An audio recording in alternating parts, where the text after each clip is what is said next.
L'iPhone 17e arrive les amis et il est en approche. Apple va-t-il enfin nous offrir un iPhone au top et pas trop cher?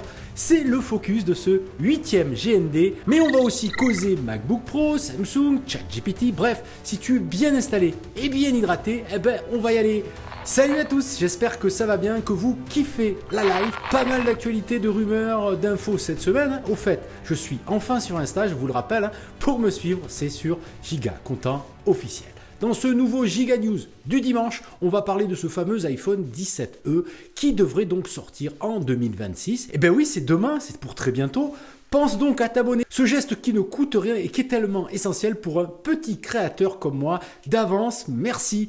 Avant de vous causer de l'iPhone 17e, je vous présente le Samsung Galaxy Trifold. Samsung donc a présenté et officialisé ce fameux Galaxy Z Trifold. Son smartphone qui se plie en trois offre une dalle d'écran immense de 10 pouces de diagonale. C'est carrément une tablette pliante qui rentre dans votre poche. Cette innovation impressionne, mais le tarif du joujou aussi. Évidemment, la complicité technique, ça se paye. Une charnière de plus, un écran immense de 10 pouces et une ingénierie miniaturisée à l'extrême.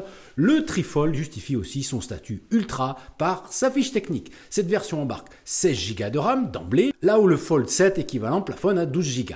Si l'on applique cette logique mathématique au marché français, l'addition s'annonce donc salée. Samsung a enfin dévoilé le tarif de son Galaxy Z Trifold en Corée du Sud en tout cas. Pour vous donner une idée, le Galaxy Z Fold 7 en 512 Go se négocie aux alentours des 2200 € pour le prix de lancement en tout cas. Si l'on ajoute en fait 40% appliqué par Samsung en Corée, on a simplement la conversion du million de won d'écart, environ 700 €.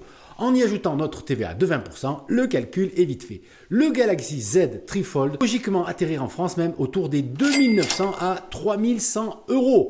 Cette projection est d'ailleurs cohérente avec les estimations pour le marché américain où le smartphone est attendu aux alentours des 2500 $ hors taxe. Une fois la TVA française ajoutée à une telle base, on retombe inévitablement sur ce seuil symbolique des fameux 3000 €. À ce niveau de prix, le Trifold ne remplace plus seulement le smartphone, mais il vient chasser sur la terre des ordinateurs portables, des tablettes haut de gamme. Si vous êtes quand même chaud pour vous l'offrir, Samsung a confirmé un déploiement géographique très sélectif. Le lancement domestique donc en Corée aura lieu le 12 décembre, suivi de l'arrivée fin décembre en Chine, à Taïwan, à Singapour et aux Émirats Arabes Unis, puis la sortie aux États-Unis au premier trimestre 2026. Pour l'Europe, il va falloir encore attendre un peu. Allez, sans transition, on passe à l'iPhone 17e, la nouvelle mise à jour de l'iPhone essentiel d'Apple. Une nouvelle gamme d'iPhone qui remplace la gamme des iPhone SE, je vous le rappelle. L'iPhone 16e sorti en 2025 offre un iPhone moins cher avec des concessions techniques évidemment, vu que ce modèle est désormais intégré dans la gamme à part entière, à la différence des iPhone SE qui sortaient indépendamment. On attend donc un nouveau modèle en 2026, un iPhone 17e du coup. Alors cet iPhone promet de transformer la gamme E historiquement minimaliste. Dernière rumeur en date, l'abandon de l'épaisse encoche héritée de l'iPhone 10 au profil de la Dynamic Island, alignant ainsi son design sur le reste du catalogue Apple. Si ce changement est symbolique, il témoigne de la volonté d'Apple de moderniser son modèle plus accessible sans pour autant renier sa philosophie. Apple vise sûrement à des volumes de vente plus importants. D'ailleurs, selon les rumeurs du moment, l'iPhone 17e serait une version allégée de l'iPhone 17 actuel avec un seul capteur arrière et un gabarit identique au modèle standard. Mais la véritable révolution se situe en fait en façade, avec la disparition définitive de l'encoche au profit de la Dynamic Island introduite avec l'iPhone 14 Pro. C'est la première fois que ce design devrait s'inviter dans cette gamme, unifiant visuellement l'iPhone économique ou essentiel avec le reste de la famille. Côté écran, Apple opterait pour la prudence avec une dalle de 6,1 pouces et une fréquence de rafraîchissement de 60 Hz, similaire à celle de l'iPhone 16e. Une stratégie visant à contenir les coûts tout en préservant une nette différenciation avec les modèles en promotion, donc avec le 120 Hz, logique. Enfin, l'iPhone 17e serait propulsé par la puce A19, le moteur des iPhone 17. L'iPhone 17e serait donc équipé d'une version optimisée de la puce A19 avec un nombre de cœurs GPU réduit pour le différencier des modèles haut de gamme, une stratégie déjà adoptée par Apple dans le passé. Ce choix s'explique par le fait que l'iPhone 17e cible principalement les utilisateurs d'iPhone 11 ou plus anciens pour qu'ils aient un tel gain de performance associé à l'efficacité d'iOS représente en fait une amélioration significative. On peut aussi imaginer une autre solution pour différencier ce modèle. Apple pourrait choisir d'utiliser la puce A18 des iPhone 16 pour faire un peu des économies, recycler quoi. Côté photo, deux améliorations majeures sont attendues. Un capteur selfie de 18 millions de pixels avec prise en charge du Center Stage, une première sur ce segment, et un capteur arrière unique de 48 millions de pixels, le meilleur, héritant du pipeline moderne introduit avec les iPhone 14 et les iPhone 15. Pas de double module ni de zoom optique, Apple privilégiant un capteur principal plus polyvalent évidemment. L'iPhone 17e pourrait également bénéficier d'une autonomie et d'une connectivité accrue grâce à l'adoption du modem C1 et de la puce N1, tous deux conçus par Apple. Ces composants visent à réduire la consommation énergétique, améliorant les qualités du réseau et limitent la dépendance, évidemment, à Qualcomm. Si leur généralisation est confirmée dès 2026, l'iPhone 17e pourrait offrir une expérience réseau comparable à celle des modèles supérieurs. En somme, l'iPhone 17e se positionne comme un véritable petit flagship accessible alliant performance, photographie et connectivité. Avec la Dynamic Island, la puce A19 peut-être, un modem et une puce réseau propriétaire, une caméra frontale nettement améliorée et un capteur principal de 48 mégapixels, Apple semble prêt à réduire l'écart entre l'iPhone entrée de gamme et l'iPhone classique. Apple devrait sortir son iPhone 17e autour des 700 €, enfin on l'espère. L'idéal serait selon moi en tarif en dessous des 700 €.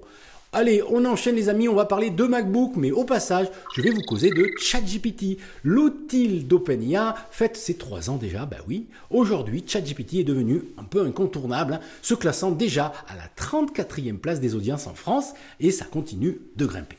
Malgré son succès, ChatGPT représente un coût important pour OpenAI. L'entreprise cherche activement à atteindre la rentabilité et l'abonnement pro seul ne suffit pas, surtout s'il devient moins attractif que les offres des concurrents. Des indices laissent présager l'arrivée de la publicité sur ChatGPT. Un internaute sur X a remarqué des éléments dans le code de l'application Android de ChatGPT suggérant l'intégration de publicité. Ces éléments incluent des références aux annonceurs à la publicité affichée à la recherche sous forme de carrousel ainsi qu'au ciblage utilisateur. OpenAI n'a pas officiellement annoncé l'arrivée de la publicité, mais il est raisonnable de s'attendre à son intégration dans les prochaines versions de ChatGPT. Lorsque l'outil formulera des recommandations d'achat, certains éléments pourraient être sponsorisés par la marque. Reste à savoir si l'affichage des publicités sera limité à la version gratuite de ChatGPT ou si même les abonnés de ChatGPT Plus ou Pro seront concernés. Si vous avez envie de vous offrir un MacBook et que vous pouvez encore attendre, c'est mon cas d'ailleurs, voici les dernières rumeurs concernant les MacBook Pro qui devraient être annoncés en 2026. La dalle des modèles devrait être autour des 14 et 16 pouces, donc pas vraiment de changement comme la génération précédente. On devrait avoir aussi les puces M5 Pro et M5 Max sur les deux modèles, bien sûr. On ne devrait pas avoir de changement autour du design ou autre. Par contre, la prochaine génération des MacBook en puce M6 serait plus innovante. On parle de l'arrivée d'une Dynamic Island sur l'écran, là aussi pour permettre enfin l'arrivée du Face ID sur un Mac. Apple pourrait aussi changer de technologie pour les écrans des MacBook Pro M6, on parle du fameux tandem OLED, une technologie que l'on retrouve sur les iPad Pro de la marque. Pour faire simple, l'écran utilise 2 couches de diodes électroluminescentes organiques, DEL, ce qui offre des images plus lumineuses, une meilleure efficacité énergétique et une durée de vie plus longue que des écrans OLED monocouches. Une technologie qui fait envie les amis, pas que sur un MacBook d'ailleurs, c'est sûrement l'avenir aussi de l'écran de l'iPhone en 2027. Peut-être, on verra ça dans une prochaine vidéo. D'autres rumeurs annoncent aussi une dalle tactile sur le MacBook M6, une puce hyper puissante, un design hyper fin et une compatibilité avec la 5G. Ah bah oui, ça serait une bonne idée. Alors, à prendre avec un pincette, les amis. De mon côté, j'espère pouvoir attendre ce produit, même si je commence à sérieusement envisager de changer mon MacBook Pro M1. Voilà pour ce 8e GND. Si ce format vous plaît, dites-le dans les coms, likez, boostez, bref, à vous de jouer. En attendant, vous retrouvez plein d'autres infos dans mes précédentes vidéos. La playlist apparaît juste ici. Prenez soin de vous, résistez quand même à la nouveauté. À demain ou à plus tard. Salut!